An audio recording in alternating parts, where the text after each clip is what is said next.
किस तरीके का जोश, किस तरीके के आपने कभी उम्मीद की थी कि आपका बेटा एक दिन सुबह की कमान संभालेगा? देखो, मैं भगवान की मर्जी है, छोटों से काम अटारी काश्तकार को बेटा, काश्तकार को बेटा हमें सपने नहीं है। ये तो भगवान बंसी वाले की, बालाजी महाराज की मेहरबानी है, जनता की मेहरबानी। लेकिन मोदी जी ने जिस तरह उन पर भरोसा जताया है उसको लेकर क्या कहेंगी? मोदी जी ने असली भरोसा जताया। देखिए, इनकी आंखें जो सजल हो गई है, ये कह रही है कि मोदी जी ने एक किसान कौम के बेटा में भरोसा जताया है और उनकी कोशिश ये रही है कि लगातार किस तरीके से एक किसान कौम के बेटे को जब बनाए, उनके पिता से ही बात करने की कोशिश करेंगे। हम उनके पिता से बात करने की कोशिश करेंगे कि किस तरीके से चीजें रही, क्या कहेंगे। नेत्र सजल है, बेटे ने आज पूरी प्रदेश के अंदर, पूरे देश दुनिया में नाम कर दिया। बहुत बढ़िया, बहुत बढ़िया भैया। गाँव से निकल, अटारी से निकल कर आया, आपकी आंखों में आंसू। अटारी से, लेकिन बहुत बढ़िया भैया। लेकिन लगातार जिस तरीके से कभी आपने सोचा था कि आपका बेटा एक दिन सूबे के मुखिया बने भैया, भगवान की मर्जी खुश है, बाकी मर्जी से देखिए, आपने सुना कि भगवान की मर्जी है और मोदी जी के लिए कहा कि मोदी जी ने किसान कौम के बेटे को मौका दिया है, इस तरह की बात उन्होंने कही है। और यहाँ पर लगातार कार्यकर्ताओं में जोश है, उनके माता पिता, बूढ़े माता पिता यही रहते हैं। भरतपुर का जवाहर नगर का ये इलाका है जहाँ भजनलाल शर्मा का घर है, यही उनका दफ्तर है। 4 बार से प्रदेश महामंत्री पार्टी में थे और लगातार यहाँ आते थे और हर शनिवार इतवार वो राज्य की परिक्रमा करने जाते थे। और लगातार पहले उनका राजनीतिक जीवन की बात करें तो अटारी में वो सरपंच। खास तस्वीरें इस समय हम आपको दिखा रहे हैं। भजनलाल शर्मा राजस्थान के नए मुख्यमंत्री होंगे, उनको सम्मानित करते हुए, उनको फूल देते हुए, बुके देते हुए, और विधायक दल के नेता के नाम की घोषणा हो चुकी है। और राजस्थान में भी वही सरप्राइज फैक्टर। रवि का मैं रुख करना चाहूंगी। रवि त्रिपाठी मेरे साथ लगातार बने हुए। रवि, मैंने एक सवाल रविंद्र से पूछा था। तमाम जो बड़े कद्दावर नेता हैं और संघर्ष कर वो इस ऊंचाई तक पहुंचे, आज लगभग 3 बड़े राज्य और 3 बड़े नेता हाशिए पर है। इसको कैसे समझा जाए, कैसे देखा जाए?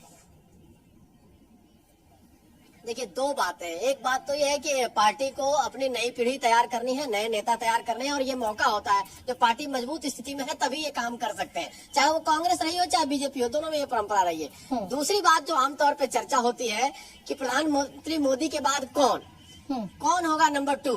तो नंबर 2 की जो लड़ाई आपको देश में दिखती है, उसमें जो नंबर 2 में सबसे पहला नाम आता है मुख्यमंत्री योगी, फिर शिवराज सिंह चौहान, फिर आपको अगर वसुंधरा राजे सीएम बनती तो सीनियर नेता के नाते वो भी इस नाम में रेस में जुड़ सकते तो, और अमित शाह।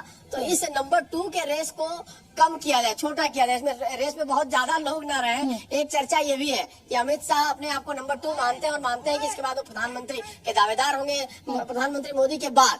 तो वैसी स्थिति के लिए भी कहा जाता है कि लोगों का अगर पत्ता कट रहा है तो एक वजह ये भी है कि ये लोग बड़े दावेदार आने वाले समय में हो सकते हैं। तो योगी और प्रधानमंत्री मोदी नहीं, अमित शाह की लड़ाई जग जाहिर है। हालांकि अब पब्लिक में नहीं आती है, लेकिन सबको पता है कि किस तरह से एक तरह से कहा जाए, क्या कहते हैं हम लोग उसको, जो कोल्ड वार चल रहा है, कोल्ड वार दोनों के बीच में चल रहा है। और सबकी जानकारी में है, चुनाव से पहले भी ये कोल्ड वार दिखा था 2022 से पहले, उसको शांत करने की कोशिश की गई। प्रधानमंत्री मोदी ने इंटरवीन किया उस मामले में, योगी जी को बुलाया गया दिल्ली। तो कहीं ना कहीं ये एक मामला भी चर्चा में रहता है कि नंबर 2 में कौन होगा, और अगर रास्ते में कोई है तो उनको पहले ही रास्ते से हटा दिया जाए। तो शिवराज सिंह एक बड़ा नाम है, ओबीसी का नाम है, 4 बार के मुख्यमंत्री रहते हैं और वो दावेदार हो सकते हैं प्रधानमंत्री पद के। अगर प्रधानमंत्री मोदी के बाद की चर्चा की जाए तब, बाद की मतलब कब तक रहेंगे किसी गारंटी नहीं है, कब तक वो रहेंगे। लंबे 75 का जो एज का लिमिट है वो प्रधानमंत्री मोदी पे लागू नहीं होता है अभी तक जो माना जा रहा है। तो उस हिसाब से अगर प्रधानमंत्री मोदी के बाद की बात है तो उसमें जो लकीर में जो बाधा बन सकते हैं उनको अभी से साइड लाइन कर दिया। एक रीजन ये भी है, और दूसरा रीजन है कि आपको नई पीढ़ी तैयार करनी है। ये मौका है, इससे बढ़िया मौका बीजेपी के लिए कभी नहीं हो सकता है। तो इस मौके का फायदा उठाया जाए। बिल्कुल ठीक है। रवि, आप बने रहिए मेरे साथ। और भजनलाल शर्मा के परिवार की प्रतिक्रिया हमें मिल गई है, वो एक बार सुनवा देते हैं अपने दर्शकों को। बस लोग जमा हो गए, क्या कहेंगी?